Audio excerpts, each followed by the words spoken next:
Don't cry now, Everett. Save those tears for when I've taken your dignity and everything you own. Iris pushed the divorce papers in front of her husband, her red lips parting slightly, a smile she'd practiced in the mirror for an entire week. The man across the table sat with his head lowered, fingers tracing the edge of his coffee cup, which bore their shop's name, Artisan Heart. She watched his silent form, a thrill of victory surging through her. 7 years. She was finally going to break free from this tech-obsessed coffee roaster and take everything from him. What she didn't know was that beneath those lowered eyelids lay not weakness, but a carefully orchestrated plan 6 weeks in the making. What was about to happen would teach her the true meaning of having nothing left. Dear viewers, when the person you trust most uses your sincerity as a tool to take everything, would you choose to leave quietly or let the rules speak for you? See you in the comments. 4:10 a.m. The alarm hadn't gone off yet, but Everett was already awake. It was instinct now, built over 7 years of the same routine. He got out of bed quietly. Iris rolled over, mumbled something, and fell back into deep sleep. Her phone on the nightstand was still lit. She'd plugged it in to charge at 2 a.m. Everett glanced at it but said nothing. Downstairs, through the living room, he pushed open the frosted glass door. The roasting room was adjacent to their home, a space he'd spent $200,000 renovating. The air still carried yesterday's coffee aroma, mixed with a hint of burnt smell. By the bean storage, half a bag of Ethiopian beans sat open, already oxidized. Everett frowned. He had OCD, he always sealed the beans after use. But yesterday afternoon, Donovan had come in to grab beans, saying he needed them for a VIP client demonstration. Clearly, he'd forgotten to seal the bag after his demonstration. He walked to his logbook and opened to the latest page. Every batch of beans was documented here. Origin, grade, roasting curve, test results. His handwriting was neat, almost print-like. This logbook was the core secret of Artisan Heart. Every signature blend was born from these pages. Ethiopian Yirgacheffe washed G1 grade. Beans pulled 30 seconds after first crack. Temperature 198 degrees. Cooling time 6 minutes. This single recipe alone had taken him 137 attempts, each time adjusting by 2 degrees, each time recording subtle changes in flavor. Acidity, body, aftertaste, all within these few degrees. He turned on the roasting machine to preheat. When the machine's rumble began, footsteps sounded from upstairs. Iris always descended lightly, like a cat. She appeared in the doorway, robe loosely tied, hair down, face still sleepy. So early. Have a batch of beans to rush. Everett didn't look up, adjusting the temperature probe. That's so you. She walked over, hand on his shoulder, fingertips drawing circles on his shirt. I mentioned the expansion plan yesterday. Have you thought about it? Let's wait a bit longer. Wait for what? A trace of impatience crept into her voice, but quickly softened as her fingers slid to his neck. Donovan says the location on the west side is in high demand. If we don't commit now, we'll lose it. Do you trust my judgment? Everett stopped what he was doing and turned to look at her. Iris's face was close. He could smell her perfume, newly bought a few days ago, called Midnight Temptation or something. I trust you, he answered quickly, but we need to review the cash flow again. She sighed and released her hand, looking disappointed. You're just too cautious. Forget it, I'm heading to the shop. I have an important client meeting tonight. Might be late coming home. When the door closed, Everett's hand paused above the bean storage. Tonight? Iris's tonights had occurred 12 times this month. Every time it was an important client. Every time she came home late. At 10 a.m., the flagship store was bustling with noise. Everett rarely came to the front. He was more comfortable in the back kitchen research area.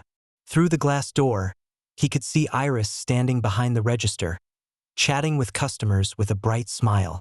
She wore a cream-colored dress with the Artisan Heart logo embroidered on her apron, every movement graceful and refined, like she'd stepped out of a fashion magazine. Customers loved her. Many regulars said she was the soul of this place. Donovan was busy at the bar. 28 years old, efficient movements, not much of a talker, but always steady during the busiest times.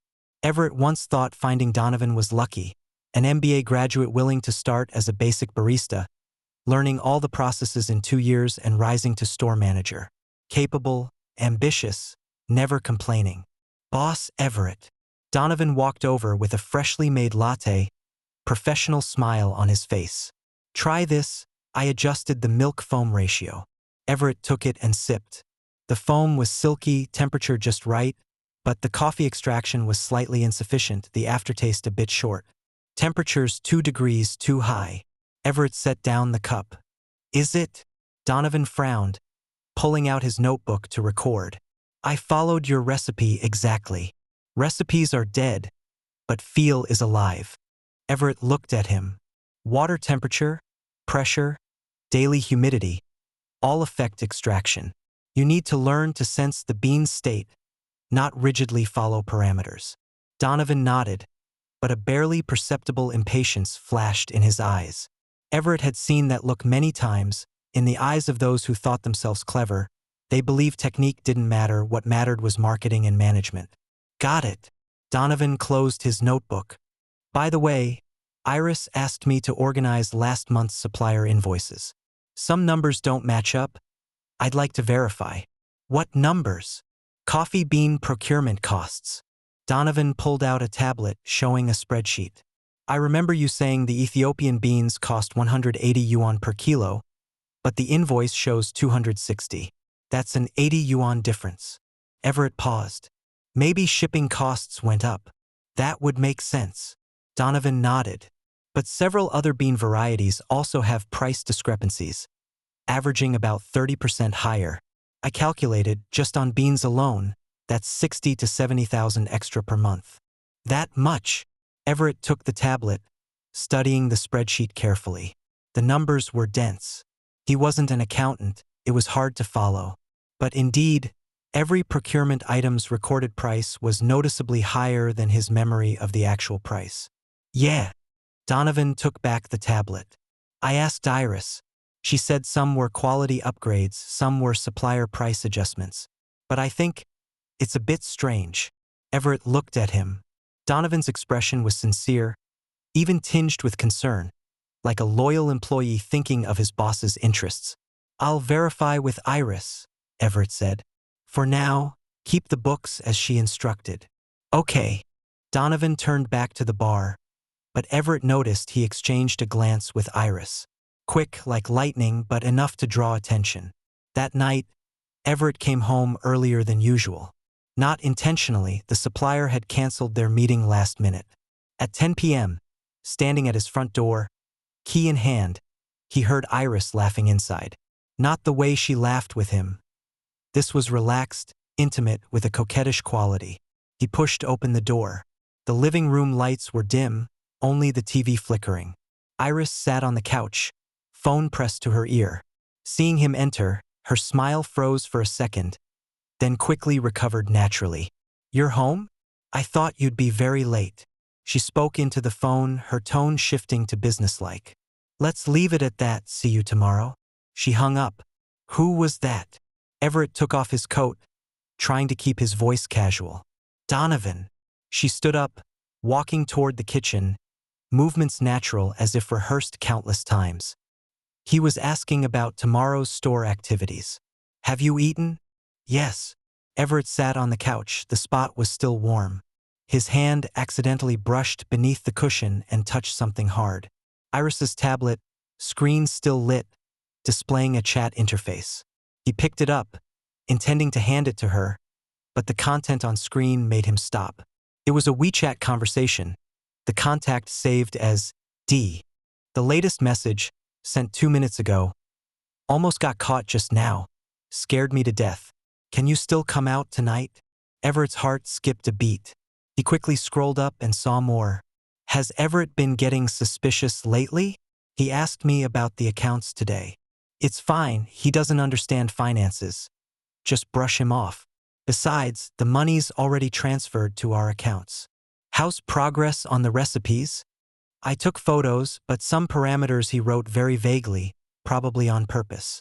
Then find another opportunity. We still have time. Once the new company registers, we'll take the brand too. What can he even do then? A tech geek who only knows how to roast coffee. Without this platform, he's nothing. Haha, exactly. Once we get everything, we'll… Followed by a kissing emoji. Everett's hands began to tremble. Not from anger, but from the cold of complete betrayal. That kind of cold that goes from head to toe like falling into an ice hole. Iris's voice came from the kitchen. Everett, would you like something to drink? He took a deep breath, quickly snapping photos of the entire chat history with his own phone. 1, 2, 3. His hand shook, but each shot was clear. Then he put the tablet back in its original position, adjusting the angle to ensure it was exactly as before. The whole process took less than 30 seconds. No need. His voice sounded normal, even tired. I'm a bit exhausted, going to shower first. In the bathroom, cold water rushed. Everett sat on the floor, back against the tiles, looking at the photos on his phone, flipping through them one by one. With each flip, his heart grew colder. 7 years. They'd been together 7 years. From a rented 10-square-meter room to this 120-square-meter house now. From a second-hand roasting machine bought at a street market to that $12,000 German equipment in the shop. He thought they were partners building together, a husband and wife supporting each other. Turned out, she was just waiting for the right moment to kick him out.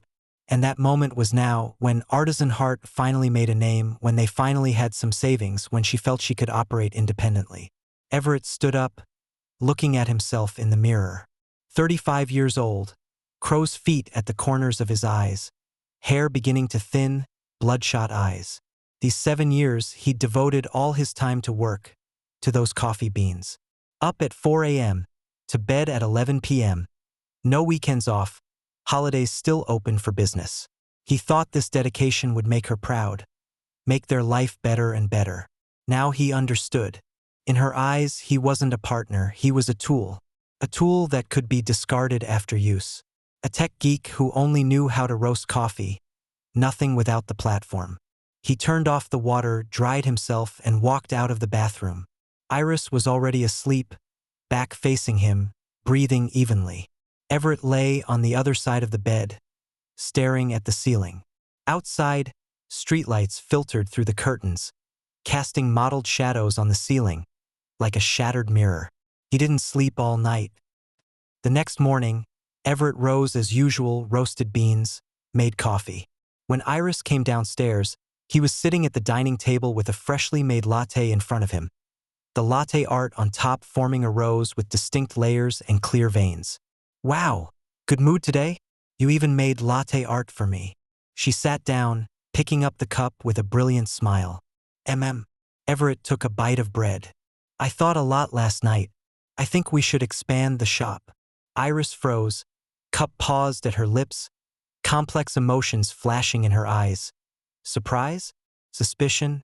Testing? But quickly masked. What did you say? Expand. Everett's tone was calm, like discussing the weather. Didn't you mention that good location on the west side? I think we can consider it. You're right. Opportunities don't wait. Iris set down the cup, her eyes brightening. You've finally come around?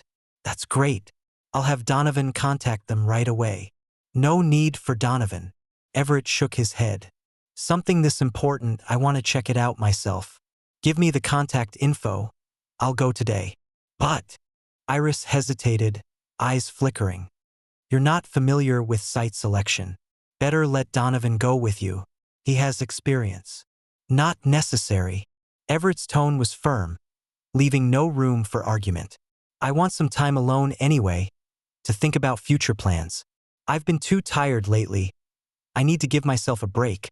Reconsider what we really want. Iris looked at him, silent for several seconds. Everett could see her rapidly calculating. If he really agreed to expand, that meant he'd sign new leases, invest more capital. Then the new shop would also be part of the company, and she could take even more. Moreover, if he really went to think things through, that would give her and Donovan more room to operate. All right then, she finally nodded. Need me to do anything? Nothing. Everett stood up, putting on his coat. You and Donovan keep running the shop as usual. I might be away for a few days. Call if you need anything. As he left, Iris stood by the window watching his figure disappear around the corner. Then she pulled out her phone, typing rapidly. He seems suspicious, but maybe I'm overthinking. He said he's going to check out the location. Should be genuine about expanding. If he signs the new shop, we get another cut. The reply came instantly. That would be best. Keep him stable. Don't let him discover anything. Once the divorce papers are signed, everything's ours. Iris smiled, pocketing her phone, and walked into the bathroom. In the mirror, she still looked young, skin smooth, figure shapely. 32 years old, a woman's best years. She deserved a better life, deserved a man with more ambition who understood her better. Donovan was young, handsome, ambitious, knew how to please women. Together they could grow Artisan Heart, open chains, do franchises, maybe even go public. As for Everett, he could go back to roasting his coffee beans, find a small workshop to tinker in, live that impoverished but aspirational life. She hummed a tune in the shower, completely unaware that in the bathroom vent's screw hole, a pinhole camera lens was pointed at the bedroom outside. Everett had installed it 3 days ago, $2,000 for professional equipment from an online marketplace. Everett didn't go to check out the location. He went to the notary office, a place he hadn't visited in 7 years. Took a number, queued, waited. The hall wasn't crowded. A few young couples handling prenuptial property notarization, a middle-aged man consulting about wills, life and death, union and separation, all playing out in this small hall. When his turn finally came, the clerk was a woman in her 50s, wearing reading glasses, face marked by the years. I need to retrieve a notarization from 2015. Everett handed over his ID. The woman searched the computer, keystrokes particularly crisp in the quiet office. Found it. Trade Secret Preservation Notarization. Applicant Everett. Notarization date August 12, 2015. Content is coffee recipes and roasting techniques. Everett remembered that day. It was 2 months before he and Iris got engaged. He'd just developed several core recipes. His college roommate, someone named Chun, suggested notarization, saying if he opened a company later, he could prove these techniques were his personal property. He did it, spending $5,000 on the notarization fee, which felt painful at the time. Iris knew about this, but she didn't care. They weren't married yet. She'd laughed and said, "Why bother? We'll be one family anyway. Why split things so clearly?" He'd said, "What if?" She'd said, "What if what? Don't you believe we'll last?" He'd compromised, saying, "No, just as a precaution." Now it seemed that what if had truly arrived. "I need 3 certified copies with fresh seals," Everett said. "All right, please wait." 20 minutes later, he walked out of the building with 3 red-covered notarization certificates. The sunlight was harsh. He stood on the steps, taking a deep breath. The certificates in his hand felt somewhat heavy, but his heart felt lighter. At least he had his first trump card. Next, he went to the trademark office. Artisan Heart, the mark, both graphic and text, he'd applied for in September 2015, a full 8 months before registering the company. Back then, Iris said he was overthinking. "It's just a small shop. Do we really need this hassle? Only big companies need trademarks. We're just selling coffee. Who's going to steal it?" But Everett had insisted. It wasn't overthinking, it was caution. Tech people all had this habit. Always keep a backup, always have a contingency. "I need to check trademark ownership certificates and authorization records," Everett told the clerk. The clerk operated the system for a while, then printed several pages. "Look, the trademark owner is you personally, Everett. The authorized user is Artisan Heart Coffee Company. Limited authorization type is licensing. Annual fee symbolically $1. Authorization can be revoked at any time." Everett took the documents, carefully reading that line of fine print. Authorization type, licensing use, non-transfer. Term, annual renewal. Perfect. He asked again, "If I want to revoke authorization now, what procedures are needed?" "Very simple." The clerk pushed up his glasses. As the trademark owner, you only need to provide written notice to the authorized party, terminating the authorization agreement. Of course, if there were special provisions in your original authorization agreement, you'd need to follow those. Everett pulled a document from his bag, the Intellectual Property Authorization Agreement signed 7 years ago. The clerk looked at it. Your agreement has no restrictions. You can revoke authorization at any time. Thank you. Everett pocketed the document. His second trump card was secured. Leaving the trademark office, it was already 1 p.m. He called his college friend, Julian Chen. Chen was now a renowned commercial lawyer in the city, specializing in intellectual property and corporate disputes, with an 85% win rate. Everett? What a rare call. Chen's voice carried a smile, noisy background like a restaurant. What brings you here? Been 3 years since we've seen each other, right? Julian, I've run into something. Everett's voice was low. Can we meet? Chen heard the seriousness in his tone. The background noise suddenly quieted, as if he'd stepped outside the private room. When? Now. All right, my office. An hour later, in the law firm's conference room. It was a large conference room, walls hung with various certificates of honor and banners. Chen wore a crisp suit, hair immaculately groomed, much more mature and commanding than his college days. Everett laid out his organized materials one by one. Surveillance footage on a USB drive, printed chat message screenshots, notarization certificates, trademark certificates, and a bank statement detail. Chen put on his glasses, reading page by page carefully. He was the type who completely immersed himself when reviewing case materials, brow furrowing deeper and deeper, occasionally jotting notes. Half an hour later, he removed his glasses and rubbed his nose bridge. Everett, this is... He looked at Everett, eyes complex. You're in big trouble. I know, but you're very well prepared. Chen tapped the table. Let me ask you some questions, answer honestly. First, are you sure you want to take this all the way? Divorce can be mediated, property can be negotiated. But if you go the criminal route, both your wife and your store manager will go to prison. I'm sure. Everett's voice was calm, but his eyes held a kind of determination. If it were just divorce, I could leave with nothing. I don't care about money. But what they want is to take my things as their own and kick me out, leaving me with nothing. Julian, I can't accept that. Chen nodded, recording in his notebook. Second, the legality of evidence. How did you obtain these surveillance videos and chat records? If the evidence collection methods aren't legal, they won't be recognized in court. The surveillance is from the shop's security system. All employees signed informed consent forms when hired, knowing about the cameras. Everett had already thought through all this. The chat records were recovered from my home router's traffic logs. That router was purchased and set up under my name, so I have administrative rights. Also, the phone she uses is on my account as a secondary line. According to carrier regulations, the primary account holder has the right to check backup communication records of secondary lines. That works. Chen continued recording. Third timeline. How long since you discovered this? 1 week. Then we need to move fast. Chen closed his notebook, standing to pace around the office. You need to understand, once they realize you're investigating, they'll immediately destroy evidence. What you have now is just the surface. To win the case, especially for criminal prosecution, we need a more complete chain of evidence. What do you mean? They definitely have more operations that can't see the light of day. Chen walked to the window, looking at the city outside. Inflated costs, hidden accounts, asset transfers.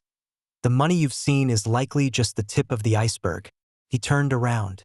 I suggest, first, hire professional auditors to do a complete financial audit. Second, install more surveillance equipment, especially in places where they often meet alone. Third, mark your core documents. What kind of marks? Digital watermarks. Chen pulled a USB drive from his drawer. Here's software that can embed hidden code in documents. Anyone who copies the file carries the code with them, and we can track the copy records, transmission paths, even usage. If they take your recipes out to use, we can track it. Everett took the USB drive, gripping it tightly. His palm was sweaty. And the most important point, Chun walked in front of him, hands braced on the table, looking seriously into his eyes. From now on, you need to act. Pretend you know nothing, even make them think you've given up resisting. People make the most mistakes when they feel safe. You need to give them that sense of security. Let them lower their guard. Let them keep making mistakes until the evidence is so complete it's irrefutable. Everett nodded. I understand. They talked for a long time, discussing every detail, formulating a comprehensive plan. Chun gave him a checklist with all types of evidence to collect, precautions, and potential legal risks. When he left the law firm, it was already dark. Everett stood by the road, watching the coming and going of cars and pedestrians, neon lights flickering in the night, suddenly feeling this world was very strange. 7 years ago, he'd brought Iris to this street for the first time, to that Italian restaurant ahead, where he proposed to her. She'd cried uncontrollably, tears like broken pearls, saying she'd stay with him for life, whether poor or rich, sick or healthy. 7 years later, he came to this street again, this time to send her to prison. How ironic. The next day, Everett entered his role. He became increasingly exhausted, spending less and less time at the shop, coming home and collapsing on the couch watching TV, not even wanting to go to his beloved roasting room. Iris tested him several times, asking what was wrong. He always said he was too tired, didn't want to deal with company matters, wanted to rest. Why don't you take a break? Iris sat beside him, hand on his leg, voice very gentle. Donovan and I can handle the shop, you can relax. We'll take care of everything. That's good. Everett rubbed his temples, not even wanting to open his eyes. I can't help much anyway, you two handle it. I just want to sleep properly for a few days. Iris and Donovan exchanged a glance, eyes full of excitement. Everett caught that look with his peripheral vision, but showed no reaction, just continued collapsing on the couch like a truly burnt-out middle-aged man. That night, Everett accidentally spilled red wine on Iris's dress. Sorry. He fumbled for tissues, looking flustered and clumsy. I'll get you something to change into. Iris frowned as she went to the bathroom, leaving her bag in the living room. Everett listened to the water running, quickly opened the bag, and found the company account security USB key. He pulled out equipment he'd prepared beforehand, a professional data copier that looked like an ordinary USB drive. He plugged in the key. The screen showed copying. 20 seconds. 30 seconds. The bathroom water stopped. 40 seconds. Everett, did you find the clothes? Iris's voice came from inside. Found them. He stared at the screen, palm full of sweat. 50 seconds. Copy complete. He pulled out the device, put the USB key back in the bag, adjusting the position to ensure it was exactly as before. Even the keychain's direction was identical. Then he grabbed a dress and knocked on the bathroom door. Iris, where's your gray one? I can't find it. Left side of the closet, third shelf. Her voice carried impatience. Oh, found it. That night, when Iris emerged in changed clothes, Everett had already cleaned the living room and opened another bottle of wine, pouring 2 glasses. Come, let me apologize. He raised his glass, face wearing a placating smile. Iris looked at him, suspicion and scrutiny in her eyes, but she said nothing, just clinked her glass and took a small sip.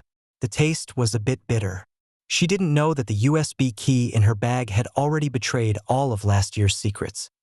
With the USB key data, the audit progressed rapidly. The auditor Everett contacted was named Walter, 58 years old, a senior partner at an accounting firm, having handled over 100 corporate audits. Walter looked at the data Everett provided, brow furrowed deep enough to kill a fly. Mr. Everett, these books are quite a mess. Walter removed his glasses, rubbing his nose bridge, spreading a pile of statements on the desk. Inflated procurement costs, inventory data that doesn't match, unclear cash flows, and large amounts of expenses without invoices. I'd say this isn't carelessness. It's deliberate. Can you figure it out? Yes, but it takes time, and I need your cooperation. Walter pulled out a checklist with dozens of items densely written. I need these. All bank statements from the past year, original supplier contracts, inventory records, employee payroll, social insurance payment vouchers, and USB keys for all company accounts, which you've already given me. Besides these, what else? Ideally, the new company registration information. Walter pushed up his glasses. If they indeed established a new company, I need to track fund flows, see if your company's money flowed there. Everett nodded. I'll find a way. 3 days later, Walter sent an 80-page audit report. The cover bore the formal accounting firm letterhead, stamped with a red seal. Everett sat in a corner of a coffee shop, turning page by page. With each page, his heart sank further. The conclusion section, every word like a knife. After auditing, Artisan Hart Coffee Company, Limited, had the following major issues throughout 2023. 1. Systematic inflation of procurement costs. Significant discrepancy between actual procurement unit prices and recorded unit prices. Taking the main product, coffee beans, as an example, Ethiopian Yirgacheffe, actual procurement price 180 yuan per kilogram, recorded price 260 yuan per kilogram, difference 80 yuan, annual procurement volume 800 kilograms, inflated by 64,000 yuan. Colombian Huila, actual procurement price 220 yuan per kilogram, recorded price 300 yuan per kilogram, difference 80 yuan, annual procurement volume 500 kilograms, inflated by 40,000 yuan. Brazilian Sao Paulo, actual procurement price 160 yuan per kilogram, recorded price 230 yuan per kilogram, difference 70 yuan, annual procurement volume 700 kilograms, inflated by 49,000 yuan. Cumulative coffee bean procurement inflation, 153,000 yuan. Equipment consumables, packaging materials, and other procurement items similarly inflated, cumulative amount approximately 87,000 yuan.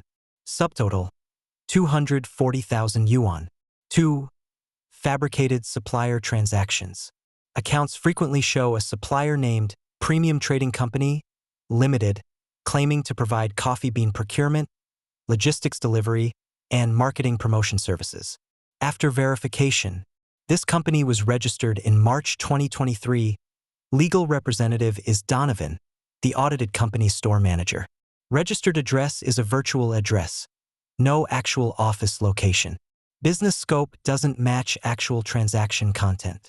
All transactions with Artisan Hart have no physical delivery documents, no logistics receipts, no third-party witnesses.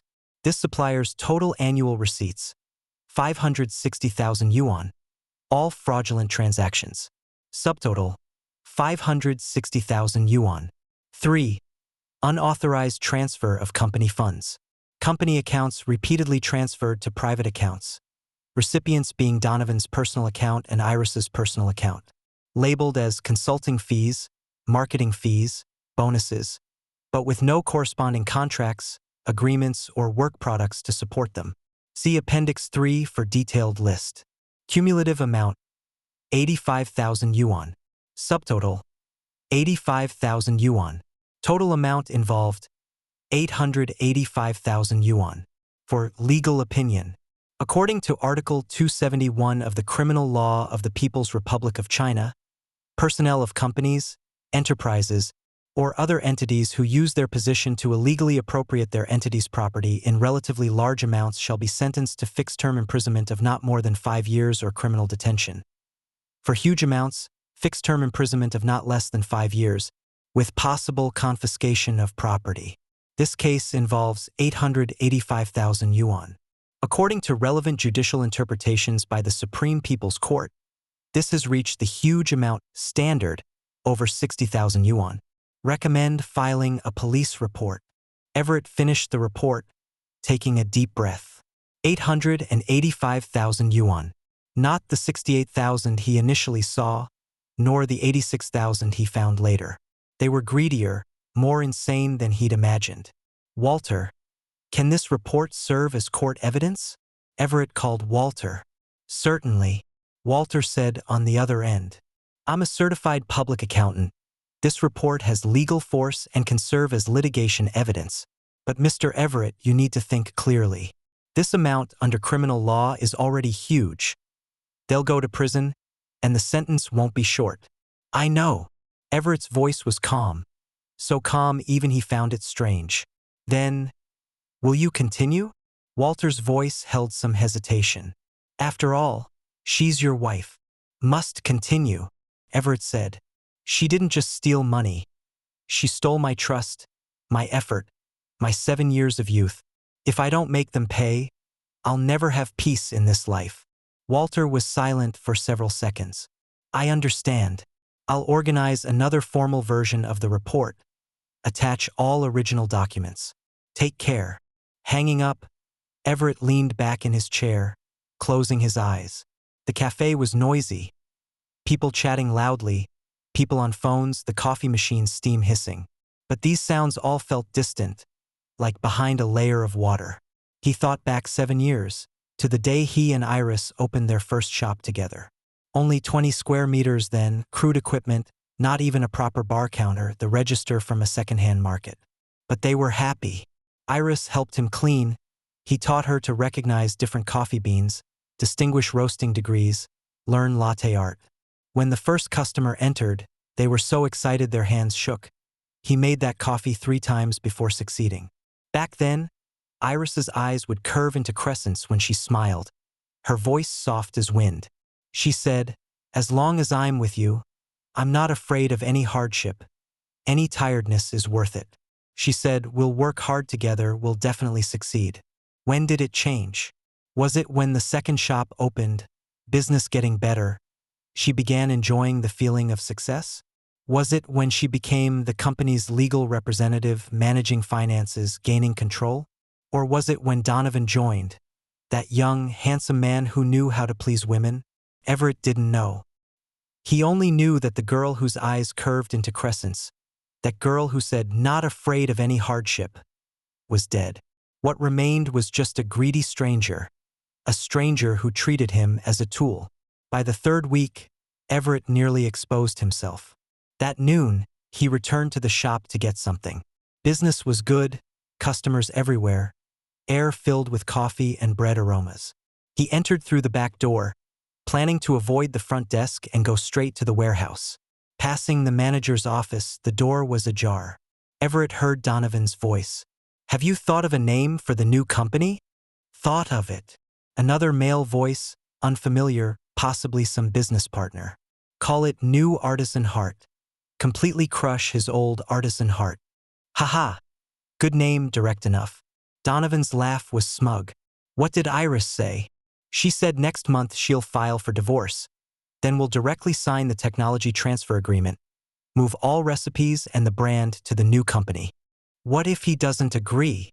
"Doesn't matter if he disagrees." Donovan's voice carried mockery. "The company's in Iris's name. She holds the seal. She can sign on behalf of the company. He's just an employee. What right does he have to object?" "Have you gotten all those recipes?" "Got most of them. Some he wrote very vaguely, but it doesn't matter. We'll find a good barista. Slowly adjust according to the recipes, we'll figure it out. Besides, with coffee, the most important thing is marketing and ambience. Recipes don't really differ that much." "True. That fool still thinks technique is most important. In this era, who cares about technique? What matters is the brand, the story, the packaging."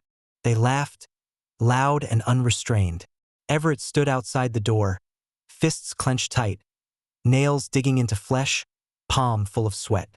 He felt an anger almost breaking through reason, burning from his chest to the top of his head. He wanted to rush in, punch Donovan in the face, then demand, "How did I wrong you? I gave you opportunity, gave you trust, treated you as one of my own. Why do this to me?" He wanted to find Iris, demand, "Were these 7 years real or fake? Were those words you said real or fake? Did you ever love me?" But he held back. He took a deep breath, then slowly exhaled. Once, twice, 3 times. His heartbeat gradually calmed. The flush on his face gradually receded.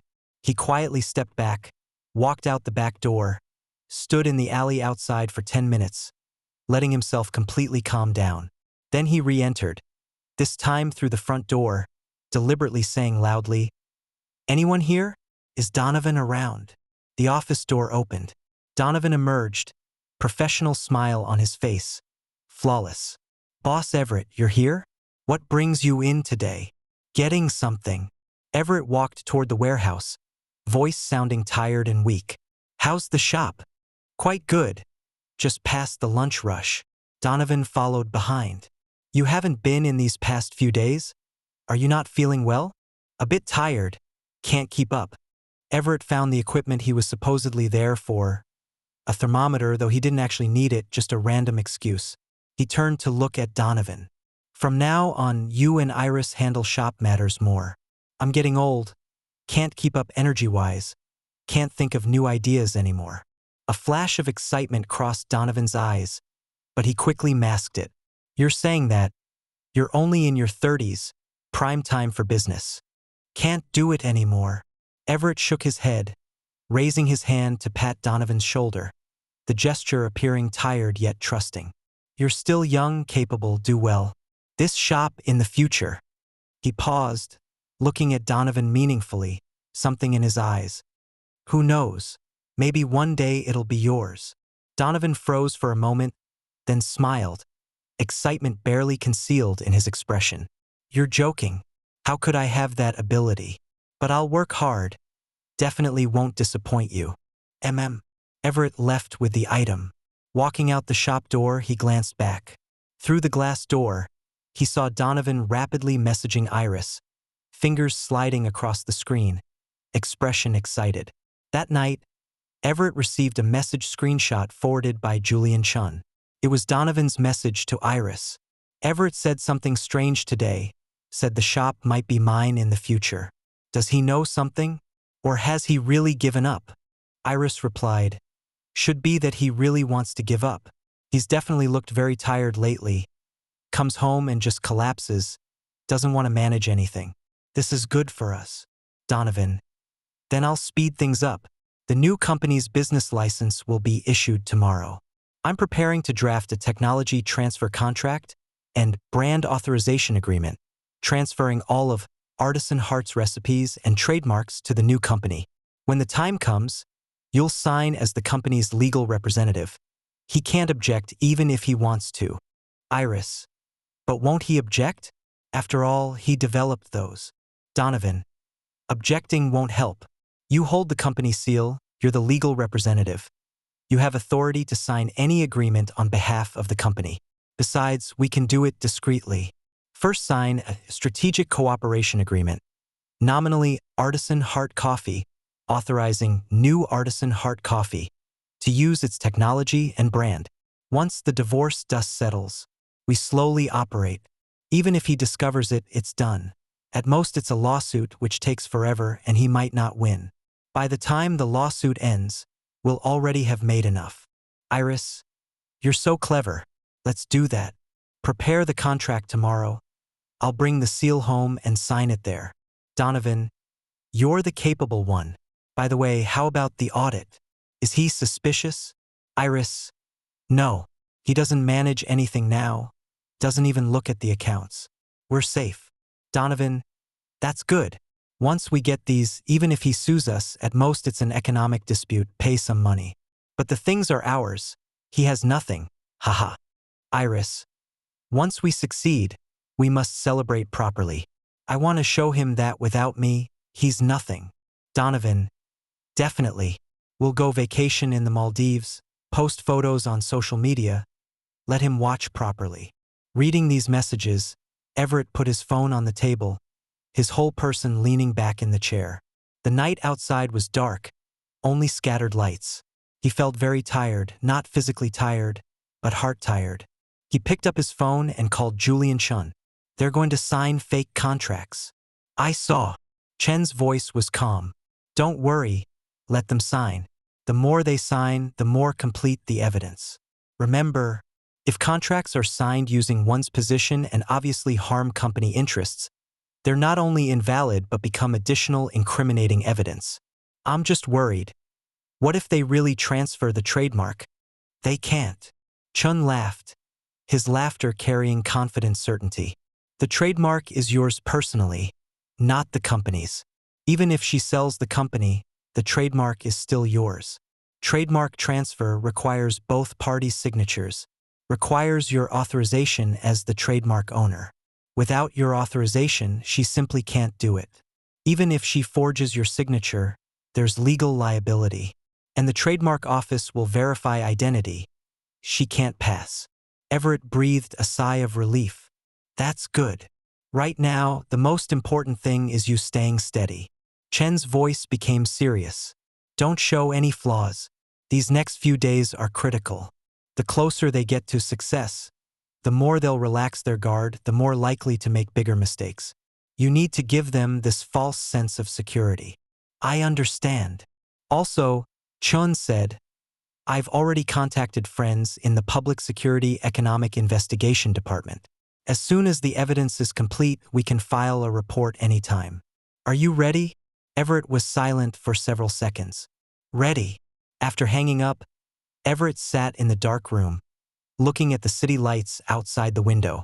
Those lights were dense, like stars, like eyes, coldly watching the tragicomedy playing out in this world. He suddenly remembered a phrase, seemingly from The Art of War. Attack where unprepared, emerge where unexpected. Warfare is deception. Now Iris and Donovan were in their pre-dawn. They thought victory was within reach, thought Everett had given up resisting, thought everything was under control. But they didn't know that waiting for them wasn't dawn. It was judgment. Time arrived at Friday night of the 4th week. Iris had carefully arranged this dinner. White tablecloth, scented candles, soft music. She deliberately wore a black dress, off-shoulder style, elaborate makeup, lipstick bright red. Everett came home on time, even bringing a bottle of red wine, her favorite brand. Good mood today? Iris saw the wine, somewhat surprised, also somewhat pleased. Thought through many things. Everett opened the bottle, movement skilled, pouring 2 glasses. Come, let's talk. Iris took the glass, lightly touching his rim, then took a sip. The wine was good, soft tannins, rich fruit notes. Everett, how long have we known each other?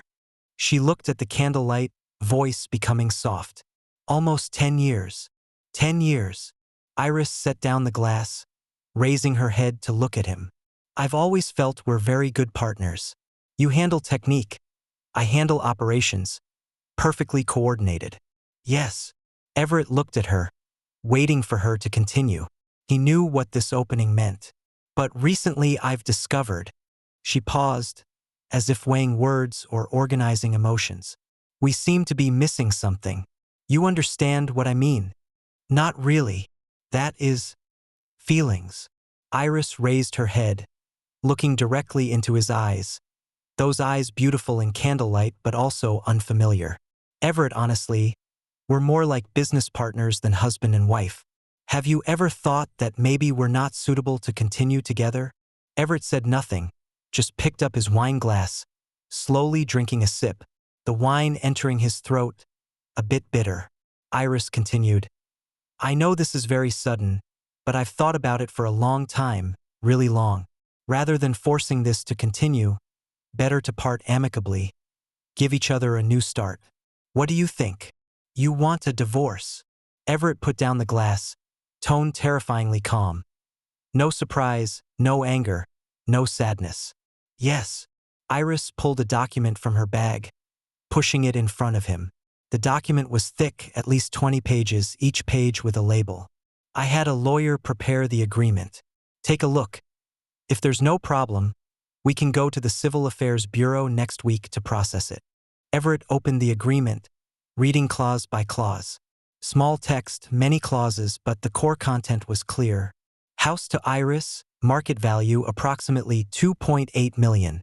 100% company equity to Iris. Assessed value approximately $1.5 million. Bank deposits split 50-50. Total $600,000. $300,000 each. Everett can take all personal items and roasting equipment. Assessed value approximately $50,000. Everett waives any claims to company brand, client resources, or recipes. Calculated, Iris takes approximately 4.3 million in assets. Everett only gets 350,000. Moreover, he would lose the Artisan Heart brand, lose his 7 years of effort. He read slowly, each line carefully. Iris sat across from him, expression shifting from expectation to unease to impatience. Her fingers tapped the table lightly, nails and wood colliding, producing faint sounds. "Are you done reading?" She finally couldn't help asking, voice carrying urgency. "Done." Everett closed the document, raised his head, no emotion in his eyes. "I have a question." "What? Do you think this is fair?" Iris froze for a moment, then smiled, that smile carrying a kind of superior condescension. "Of course it's fair. I operate the company, I promote the brand, I maintain client relationships. You just handle product development, basically a technician. Everett, to put it bluntly, without this platform, without the stage I built for you, you're nothing. So you think Artisan Heart is yours?" Everett's voice remained calm. "Isn't it?" Iris's tone carried a trace of smugness, body leaning slightly forward. "I checked, the company's legal representative is me, I manage finances, I hold the seal. Your recipes, however good, are worthless without my operations. In this era, technique doesn't matter, what matters is marketing, packaging, client relationships. Understand?" "Interesting." A strange smile appeared on Everett's face. Mockery, disappointment, and a kind of release. "What if I told you these recipes are mine, the trademark is mine, the brand is mine? Would you still think the company's worth anything?" Iris's smile froze, like hitting pause. "What do you mean?" "I mean," Everett slowly stood up, walked to the window, back facing her. "The company can be yours, but without my authorization, you can't use the Artisan Heart trademark, can't use any of my recipes. What you'd get is just an empty shell with nothing." "You're talking nonsense." Iris's voice rose, chair pushing back. "The trademark is the company's. The company registered it." "No." Everett turned to look at her, eyes cold as ice. "The trademark is mine personally. Before marriage, before company registration, I applied for it under my personal name. Just licensed it to the company for use, annual licensing fee symbolically $1. Same with the recipes, all notarized as trade secrets before marriage. Iris, you thought taking the company meant taking everything. But you didn't know the company is nothing. What's truly valuable has always been in my hands." Iris's complexion changed, from rosy to pale in seconds. She gripped the table, body swaying. You knew all along?" "Knew what?" Everett walked back to the table, voice still calm but each word like a blade. "Knew you and Donovan were together? Knew you planned to embezzle company assets? Knew you registered a new company, planning to take my recipes? Or knew you inflated 885,000 yuan in procurement costs, transferring the money to your private accounts?" Iris shot up, chair falling to the floor with a loud crash. "You've been spying on me. You've been spying on me." Her voice held a shriek, face contorted. "No." Everett pulled out his phone, opening a folder, the screen's light illuminating his face. "I was just protecting my rights. Here are all your and Donovan's chat records, surveillance footage of you two being intimate in the warehouse, complete video of Donovan copying files, plus a detailed financial audit report, including all accounts of that premium trading you established. Iris, do you know what crime embezzling 880,000 is?" Iris's legs went weak. She gripped the table, knuckles white, whole body trembling. This is a trap. This is a trap. A trap." Everett walked up to her, for the first time looking at her this closely. Her makeup was somewhat smudged, mascara smearing at the corners of her eyes, looking like she was crying. "You carefully planned for so long, laid such a big scheme, joining with Donovan, inflating costs, transferring assets, stealing recipes, registering a new company, all to take everything from me, leave me with nothing. Now you tell me what I prepared is a trap? Iris, don't you find that ridiculous?" He picked up a pen, signing the agreement, handwriting neat, identical to usual, then pushed the document back. I agree to divorce. But how to divide property isn't for you to say, nor for me to say. The court will tell us the answer. As for your embezzlement of company assets, I'll report it to police. Iris grabbed the agreement, hands shaking too much to hold steady, paper rustling. Everett, you can't do this to me. We're married. Married. Her voice carried sobbing, tears finally flowing. Married. Everett looked at her, eyes full of indifference and disappointment. Would spouses join with outsiders to embezzle each other's property? Would spouses cheat behind each other's backs? Would spouses treat each other as disposable tools? Iris, do you remember what you said on our wedding day? Iris froze, tears hanging on her face. You said, I'll walk with you through this life, whether poor or rich, sick or healthy, favorable or adverse. I'll never leave. Everett's voice was soft, soft as if talking to himself. Now that we have some money, some business, you want to kick me out, take everything, start over with another man. Tell me, in these 10 years, which day was real? Iris opened her mouth, wanting to say something, but couldn't say anything. She looked at Everett, this man she'd walked with for 10 years, first time discovering she'd never truly understood him. She thought he was weak. Turned out he was just waiting for the right moment. She thought he was easy to fool. Turned out she was the one being calculated. She thought she controlled everything. Turned out she was nothing. Everett. Her voice choked, reaching to pull his sleeve. Can we start over? I know I was wrong. Can we try again? Everett stepped back, avoiding her hand. Too late. From the moment you decided to betray me, from the moment you joined with Donovan to scheme against me, it was already too late. You think saying sorry, shedding a few tears, everything can go back? Iris, this world isn't a fairy tale. He grabbed his coat, walking toward the door. Hand on the doorknob, he paused, looking back at her one last time. Don't cry now, Iris. Wait until court. Wait until you truly lose everything. Then you'll know what despair really means. The door's closing sound was light, but to Iris it sounded like the world collapsing. She stood in the dining room, candles still burning, music still playing, food on the table untouched, red wine swaying in the glass. She collapsed to the floor, pulled out her phone, trembling as she called Donovan. Donovan! Her voice carried sobbing. Everett knows everything. He has evidence. He says he'll sue us. What do we do, Donovan? Tell me what to do. The other end was silent for a long time, long enough to feel desperate. I told you before. You were too careless. Donovan's voice was cold, like a completely different person from usual. Now that it's discovered, you ask me what to do? How would I know? You said it would work. You said he wouldn't discover. You said it was foolproof. Iris's voice grew shriller. What now? You have to help me. You have to. Help you? Donovan laughed coldly. Why? I haven't gotten the money yet. Why would I go to prison with you? Iris, figure it out yourself. You're the legal representative you signed. This has nothing to do with me. Donovan, you can't do this. Didn't we agree? Agree to what? His voice was icy. The situation's changed now. Everyone goes their own way. Stop calling me. I don't want trouble. The call ended. Iris held the phone, whole body trembling. She wanted to call again, but her finger pressed on the screen, couldn't press down. She finally understood.